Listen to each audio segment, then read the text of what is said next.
सुविधा होती उतने श्यामा श्याम में मन डूबता है, जितनी सुविधा होती विषय में डूबता है, श्यामा श्याम में नहीं। इसकी चाल में मत फंसो, आपके लिए कह रहा हूं। कुछ दिन पहले एक उपासक कई बातें रखी कि मेरी अशांति का कारण मेरा मंत्र में मन नहीं लगता। चलो राधा राधा बोलो, इसमें भी नहीं लगता। किसमें लगता है? इसमें चलो वो जपो। मुझे बाहर निकलना अच्छा, कमरे में पड़े रहो, वहीं टिफिन आ जाएगा, वहीं दूध आ जाएगा ना, मुझे सब। अब खड़े रो रहे हो, क्या करें? भागो, कहां भागोगे? भागो, देखो विश्राम मिलेगा। कुछ ऐसे मंद बुद्धि के हैं, सोचते हैं शरीर को छोड़ दे, तो छोड़ के देख लो, अनंत जन्म भटकते रहोगे, कहीं विश्राम नहीं मिलेगा। जानते हो शरीर छोड़ना कोई विश्राम स्थान है क्या? अगर इस महान महिमा में मानो शरीर को तुमने तनिक भी अहित किया तो ऐसे ऐसे शरीर मिलेंगे जहां बूंद पानी नहीं मुंह में जाएगा, और तड़पते रहोगे, क्लेशित होते रहोगे। अज्ञान की धरा में कब तक अपना नाश करते रहोगे? कब तक ये नकारात्मक सोच का पोषण करते रहोगे? अरे कई कई दिन महात्माओं को भोजन नहीं मिलता, लोग गालियां देते हैं, धक्के मारते हैं। हमने देखा है, दिगंबर हैं वाराणसी में, ऐसे हाथ फैलाए दरवाजे खड़े हैं, वहां से कुल्हड़ मारा जा रहा है उनके ऊपर, और ये हम देख रहे हैं, देखा है, क्योंकि बाबा की अलवेली नगरी है, कुछ नहीं, मुस्कुरा के चल देते हैं। आपको क्या होता है? आपके पास तो वस्त्र है, आपके पास तो वास की व्यवस्था है, आपको तो भोजन मिल रहा है। वहां भोजन के लिए भूख से विवश होकर के जाते हैं, और वहां कहीं भी कभी भी वो जगत गुरु आपको ऐसा पक्का करेगा, पक्का समझ लीजिए। आप सोचें कि प्रतिकूलता ना आवे, ऐसा हो नहीं सकता। लिख लीजिए, यदि आप सच्चे मार्ग पर चलेंगे तो इसकी चढ़ाई ही प्रतिकूलता है। ऊर्जा शक्ति प्रतिकूलता से बढ़ती है, अनुकूलता से ऊर्जा शक्ति नष्ट होती। परमार्थ की ध्यान रखना, जीवन में जितनी प्रतिकूलता आएगी तन मन के द्वारा, उतने अध्यात्म की ऊंचाई पर उपासक चढ़ता है। निज अनुभव की बात। श्री सन्यासी सदगुरुदेव भगवान वाराणसी समाधि मठ आदेश किया कि बद्रीनारायण चलना है। कोई संतों का उत्सव था वाराणसी के, और अपना तो हृदय में आग लगी हुई थी कि यदि मैं वही हूं तो कैसा हूं, कौन हूं? मुझे ब्रह्मबोध होना चाहिए। नई अवस्था, बस एक ही लगन थी, मुझे ब्रह्मबोध होना चाहिए। गुरुदेव भगवान का आदेश बद्रीनाथ। मुझे पता था कि वहां व्यवहार का उत्सव है, भंडारा और सब जैसा होता है संतों का, ऐसा मन में लगा कि गुरु आज्ञा का उल्लंघन। और ये आग, जो आग थी, उसने हमें आदेश किया बनारस से बाहर नहीं जाना। क्या करें? उस समय तक समाधि मठ में रहते थे, मुमुक्ष भवन के पास है। एकदम अंदर से निश्चय आया, एक बार कूदो।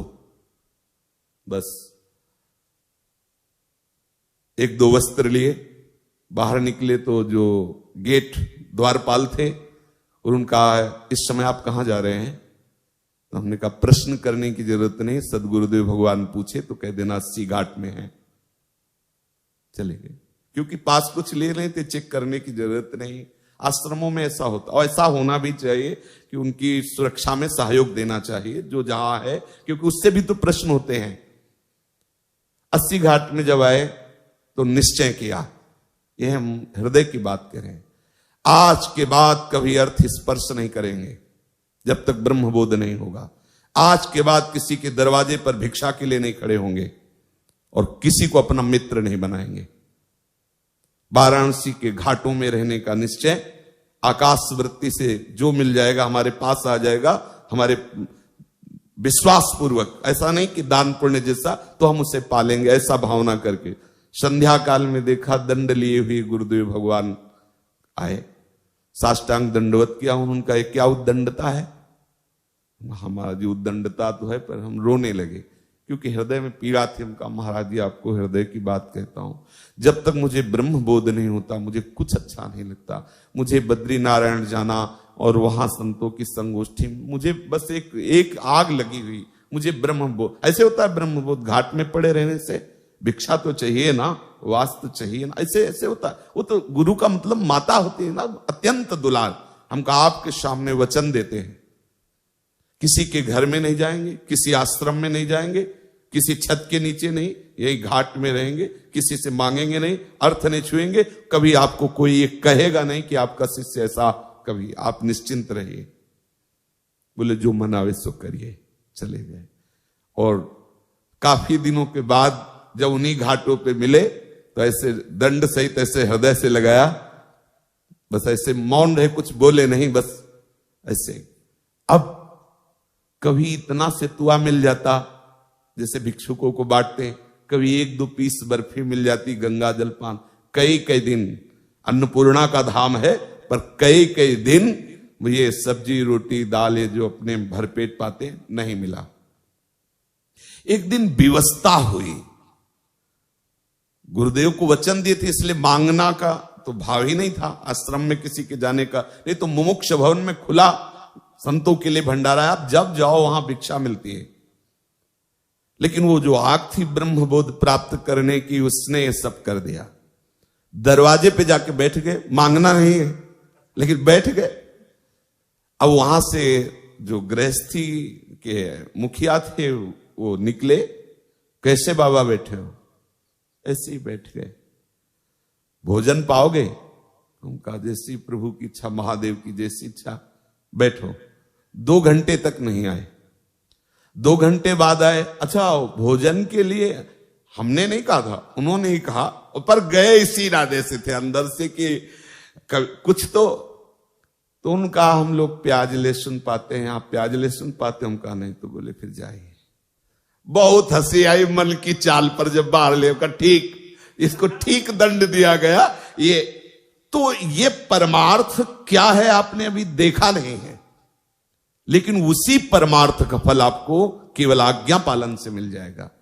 आपने देखा कहा है कि मन कैसा उपद्रव करता है, किस किस तरह से, और ठाकुर कैसे जला के उसे परिपक्व करते हैं। ये वृंदावन धाम है, ये सब आपको यहां नहीं करना है। आप तो बस श्यामा श्याम श्यामा श्याम रज में लुटना है। जब हम आपको समझाते हैं तो आपको लगता है कि कुछ तो हम में है।